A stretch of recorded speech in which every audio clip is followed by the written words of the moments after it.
आम्हाला त्रास देत जाऊ नका ना. रेफरन्सला तुमचा नंबर दिलेला आहे. कोणी जेव्हा आपण कार्ड वगैरे तेव्हा 2 नंबर ओळखीच्या लोकांचे देतात, त्यामुळे तुमचा नंबर तुम्ही दिलेला आहे आणि म्हणून तुमच्या बरोबर आलेला.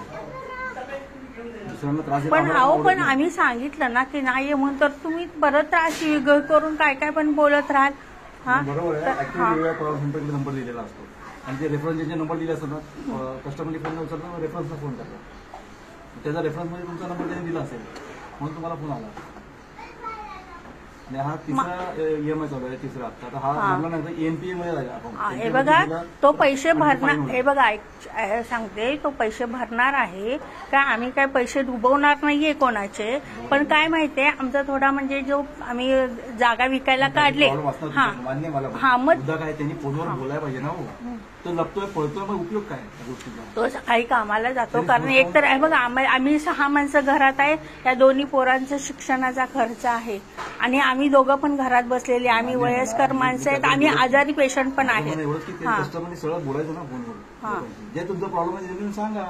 आम्हाला हे अगोदर जर माहित असतं ना, आता ते घर बांधून आलो मी गळ्याला.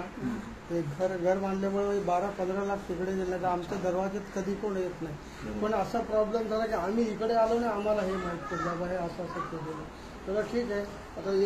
आता आम्ही जमीन विकायला काढले काय, आम्ही ती विकली की आम्ही तुमचे पैसे देणार आहे. आम्ही काय असं म्हटलेलं आहे की तुमचे पैसे देणार नाहीये म्हणून. आम्ही त्या दिवशी बघा ऐका, मुद्दा काय आहे, बँकेचे नियम असतात त्या नियमाप्रमाणे वागणं गरजेचं आहे. कस्टमर फोन त्या दिवशी नाही, त्या दिवशी एकटे आले ना, मी त्यांना सांगितलं आम्ही जमीन विकायला काढले, आम्ही काय करू त्याला. हे काय बोलणं झालं का.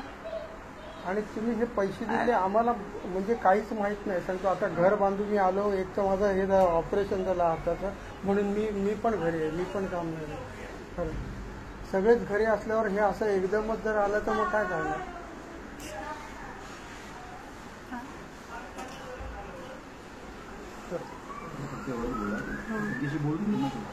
हो आम्ही त्याला सांगितलंय, पण आम्ही काही म्हणते त्याचा पैशाचा प्रॉब्लेम आहे, तर आम्ही भरणार आहे पैसे. तुम्हाला आम्ही सांगितलं ना पैसे भरणार आहे म्हणून.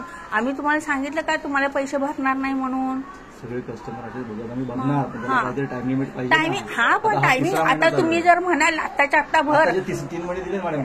3 महिने पण नाहीच ना. आमचं रूमचं काम, याचं जमिनीचं काम झालंच नाही ना. कालावधी दिला पाहिजे ना, जमिनीचं काम व्हायला. पण आम्हाला पण ऍक्च्युअली माहिती पाहिजे ना. बरोबर आहे, त्याला काही कालावधी पाहिजे. तुम्ही नुसते भरेल काहीतरी भरेल येईल तेव्हा असं बोलून चालत नाही. येईल त्यावेळेस नाही, आम्ही त्याच्यासाठी जमीन विकायला काढली. आम्ही असं नाही बोललेलो की आम्ही तुम्ही बघा एवढी मोठी अमाऊंट आहे. तुम्हाला अमाऊंट किती माहितीये का, किती भरायचे पैसे किती तुम्हाला तेच माहित नाही. तुम्ही लाखो रुपये नाही भरायचे तुम्हाला.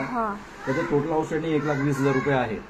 बरोबर आहे, 1,20,000 टोटल आउट आहे. त्याचे हप्त्याला 3 बाकी आहेत. तर त्यांनी मिनिमम अमाऊंट भरले 27,000 रुपये मिनिमम अमाऊंट आहे. त्याच्यापासून काय भरायचं आहे, तर त्याचे 2 EMI जरी भरले ना तरी बस होईल. 2 EMI किती होतात तुम्हाला सांगतो.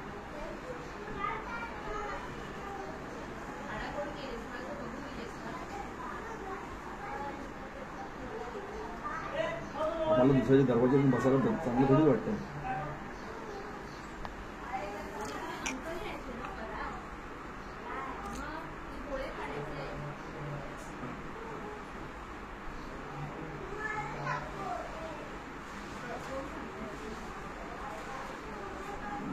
अमोल पवार 1,20,000 रुपये त्याचे बाकी आहेत. 27,000 भरले मिनिमम अमाऊंट. तर 2-3 महिने काय बघायला नको. तेवढे पण नसतील तर 17,847 रुपये जरी भरले. आता असं सांगू का, ऍक्च्युली 17,000 काय 700 रुपये म्हणाले तरी नाहीयेत भरायला आता सध्या तेवढे पण नाहीयेत. म्हणून तो संडेचा पण रात्री 12-1ला येतो घरी तो पोरगा. मग आम्ही तरी काय बोलणार सांगा बघू. तो जरा बाबा असंच उधळत असेल पैसे तर आम्ही काहीतरी बोलू शकतो. तो रात्री 1ला कधी 1:30ला पण येतो घरी झोमॅटोचं करून. त्याला जॉब पण नाही दुसरा. मग घर पण चालवायला पाहिजे की सांगा. तुम्ही आधी काय कराल, घर सांभाळाल का बँकेचे पैसे भराल, तुम्ही सांगा. तुमच्यावर ही जर पाळी आली तर तुम्ही काय कराल सांगा. पहिली गोष्ट आम्ही क्रेडिट कार्ड घेऊन मजा करणार नाही. क्रेडिट कार्ड घेऊन मजा करणे आम्ही केलं नसतं. तेवढे आपलं अंतरुण आहे तेवढं पाय बंद म्हणजे रेकॉर्ड करा, काही करा.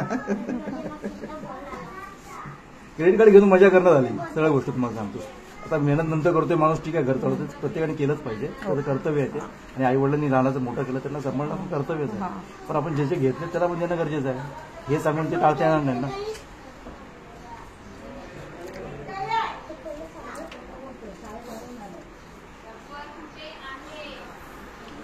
त्यांनी आयडिया दिली तुम्हाला रेकॉर्ड करून? नाही, ते मागे सांगितलेलं मला, आलं की कोणत्या बँकेकडनं आलं मला कळायला पाहिजे, म्हणून मी त्याला घरात संध्याकाळी आल्यावर दाखवते.